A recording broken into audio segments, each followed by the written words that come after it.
கல்லூரி மாணவர்கள் குறிப்பாக கவலையே இல்லாத ஒரு குரூப் இப்படியே வர்றது. வீட்டில் அவங்க அப்பையும் கஞ்சிக்கு இல்லாமல் கிடப்பாரு, காலேஜில் நடக்கிற நட்டையை பார்க்கணுமே, நிற்கிற ஸ்டைலும் அது தலையை கோதும் பார்த்தா வீட்டில் அவங்க அப்பா அவ்வளோ கஷ்டப்பட்டு நம்மளை படிக்க வைக்கிறாரு அப்படிங்கிற அந்த கவலை இன்னைக்கு இருக்கிறதுல காரணம் டேக் இட் ஈஸி பாலிசி.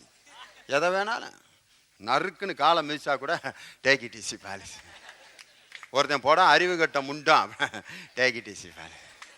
இருக்க முடியுமா? ஒரு நமது தன்மானத்தின் மீது சுயமரியாதையின் மீது கை வைக்கப்படும் போது டேக் இட் ஈஸி பாலிசின்னு எடுத்துக்க முடியாது. அதை பார்த்துட்டு நம்ம கோவப்படணும், வருத்தப்படணும், கவலைப்படணும், உணர்ச்சி வசப்படணும்.